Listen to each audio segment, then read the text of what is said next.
Piala AFF 2024 akan menjadi turnamen ketiga di mana Shin Tae-yong memimpin skuad timnas. Diisi mayoritas pemain muda, apakah trofi juara akan diraih kali ini?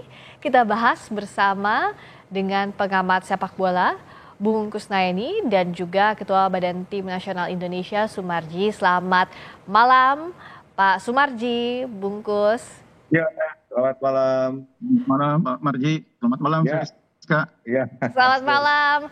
Senang sekali kita bertemu dalam kondisi yang berseri-seri karena terakhir saya ngobrol sama Pak Sumarji masih deg-degan waktu itu ya mau lawan Arab Saudi, ternyata hasilnya sangat baik. Nah, sekarang kita masih menatap lagi ada ASEAN Championship di depan.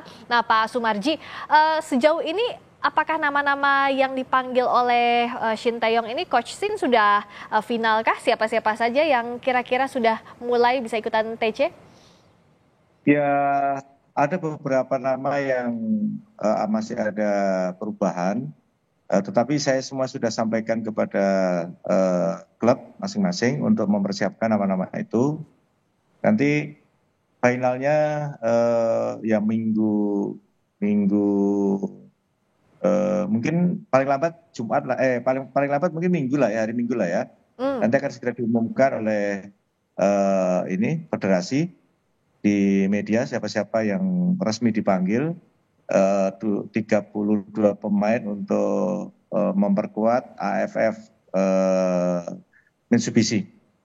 Oke, tapi dari nama yang beredar misalnya ada nama Marcheng, tapi juga ada nama Ferrari yang lebih mudanya. Itu kira-kira memang ada komposisi demikian, Pak Sumarji. Jadi tidak semuanya yang di senior, tapi juga pemain muda dikasih kesempatan di sini. Iya, memang konsepnya saat sekarang ini sesuai arahan Ketua Umum kan dan sudah dirapatkan bersama baik oleh rekan-rekan Exco dan juga secara keseluruhan sudah menyepakati bahwa yang akan diturunkan mayoritas kan pemain usia 22 yang memang akan dipersiapkan untuk SEA Games. Sehingga para pemain-pemain yang ada saat sekarang ini ya mayoritas pasti mereka yang akan diturunkan, hanya cuma nanti akan dilapis. Mungkin kalau tidak salah ada beberapa pemain senior yang akan dimasukkan dalam skuad. Ya nanti di mix lah, kira-kira seperti itu. Oke, nah Bungkus melihat untuk strategi lapis ini yang memberikan kesempatan kepada pemain muda, tapi juga dilapis oleh pemain senior sudah cukup arif dan bijaksana kah? Karena kan di sisi lain juga kita ini kan langganan runner up ya kalau di AFF, di ASEAN Championship ini. Nah, bagaimana Bungkus lihat kualitasnya sejauh ini? Iya, jadi kita harus melihatnya secara keseluruhan ya. Yang pertama, event ini diadakan saat kompetisi sedang bergulir ya. Yang kedua, event ini juga berdekatan dengan SEA Games. Kalau event ini dipaksakan memanggil pemain-pemain senior, saya pikir klub akan keberatan ya. Klub Liga 1 maupun klub dari liga yang lain. Karena akan membuat jadwal juga bisa terganggu, terutama kompetisi domestik.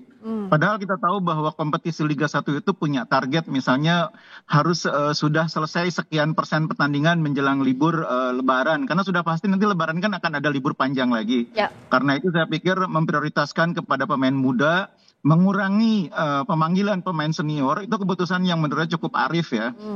Yang kedua, kita juga memang harus serius mempersiapkan tim ke SEA Games. Karena kita kan memang punya target untuk mempertahankan medali emas SEA Games ya. Betul. Dan itu hal yang penting menurut saya. Karena memang AFF itu turnamen penting untuk ukuran regional. Tapi sebetulnya kan jenjangnya juga nggak ada juga gitu. Selesai AFF ya udah selesai gitu ya. Dan jangan lupa juga Indonesia ini sudah 6 kali menjadi runner up. Dan di antara berkali-kali menjadi runner up itu kita juga pernah menurunkan tim senior. Pernah menurunkan tim-tim yang pemainnya semuanya superstar, nggak juara juga sama gitu. Jadi bukan berarti bahwa yang muda belum tentu bisa juara, bukan berarti juga. Bukan berarti kalau kita menurunkan tim ini kita tidak mengejar target. Saya pikir bukan begitu cara berpikirnya. Tapi memang harus ada keseimbangan antara kepentingan tim nasional, kepentingan pembinaan, maupun kepentingan menjaga irama kompetisi jangan sampai terlalu sering terganggu. Tapi kalau lihat kualitasnya, Bungkus, Garuda Muda juga sudah cukup oke ya sejauh ini beberapa turnamen terakhir. Ya, karena memang seperti yang sering saya katakan bahwa salah satu keuntungan dari pemain-pemain muda sekarang ini karena klub-klub banyak memberi ruang ya, banyak memberi kesempatan bermain di Liga 1. Itu sangat membantu perkembangan pemain muda, tidak hanya di level klub tapi juga di tim nasional. Ditambah lagi memang Sintayong menurut saya melakukan kebijakan yang cukup baik dengan selalu menyisipkan pemain kelompok usia di bawahnya untuk tim yang dia tangani. Katakanlah tim senior, itu selalu ada pemain di bawah 23 tahun berapa orang. Lalu ketika dia memanggil tim untuk U23, dia selalu menyisipkan pemain di bawah usia 20 tahun. Di tim 20 tahun dia selalu menyisipkan di bawah 17 tahun. Sehingga memang selalu ada regenerasi secara bertahap yang membuat pemain-pemain yang kelompok usia di bawahnya ketika dia memperkuat tim yang sebenarnya itu sudah punya pengalaman di level yang lebih tinggi. Seperti sekarang Marceng dan kawan-kawan ada 6 orang. Mereka usianya masih layak di bawah 23, tapi sudah punya pengalaman level senior. Dan itu akan membuat ini sangat penting bagi tim yang dia bela sekarang. Ya, ini penting juga untuk regenerasi dan juga tadi torehannya juga sudah cukup baik sejauh ini Pak Sumarji. Tapi bicara soal target kan pasti yang ditanya adalah target ya. Selain menyiapkan SEA Games itu penting, apakah memang ASEAN Championship juga targetnya tetap juara begitu? Ya, kalau kita bicara target, pasti semuanya ada target. Karena dengan target itu kan pasti kita juga akan mempersiapkan itu dengan sebaik-baiknya. Ya pasti targetnya kalau itu bisa mempertahankan ya bisa juara ya harus juara gitu. Sehingga apapun alasannya saat sekarang ini siapapun yang diturunkan targetnya tidak akan turun. Targetnya tetap harus kita diusahakan untuk bisa meraih trofi dibawa ke negara kita kan begitu. Karena sudah cukup lama AFF senior tidak kita mendapatkan. Kembali lagi sebenarnya bukan hanya target yang kita inginkan, ya target juara yang kita inginkan, tetapi bagaimana bisa memberikan kesempatan kepada para pemain yang usianya masih 22 ke bawah untuk bisa kita lihat dan kita tarik nanti untuk memperkuat timnas senior gitu loh. Jadi ini sebenarnya pada intinya kan untuk regenerasi ke depan.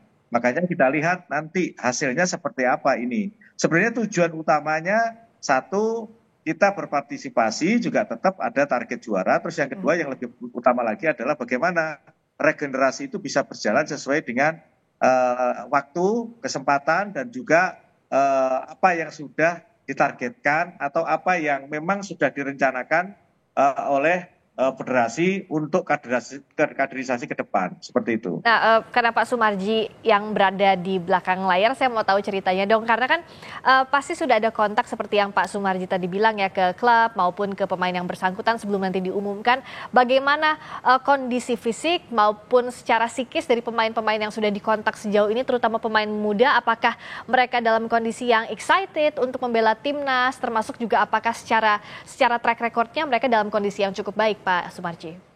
Ya, jadi 32 pemain ya yang kita panggil, nanti tanggal 26 mereka semuanya harus kumpul, kita melakukan TC.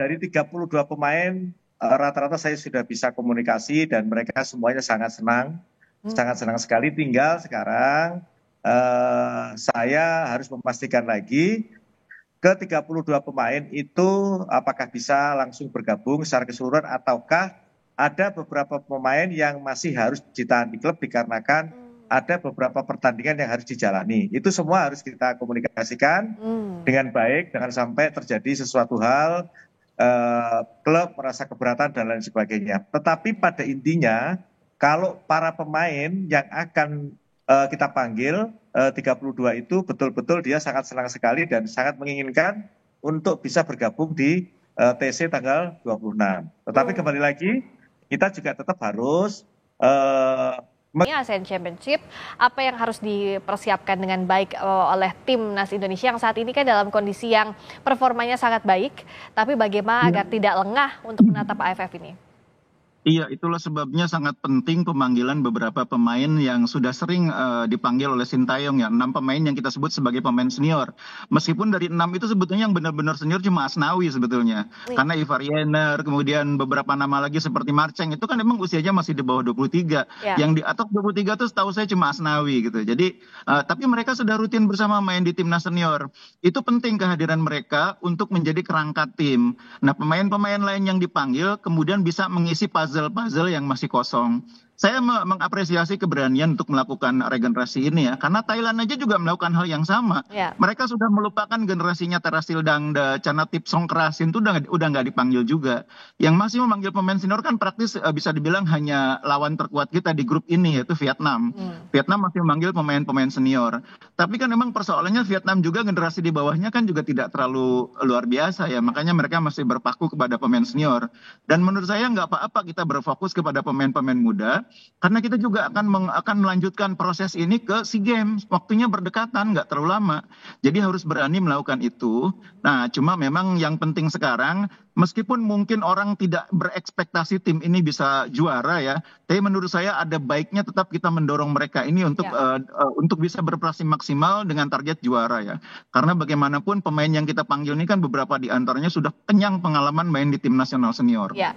Ya, kita sama-sama dukung agar menuju AFF ini performanya akan baik nantinya, termasuk juga proses komunikasi dengan klubnya berjalan dengan baik ya, as smooth as silk semuanya. Pak Sumarji, terima kasih banyak sudah berbagi, terima kasih banyak juga Bungkus. Ya, sama-sama. Selamat malam.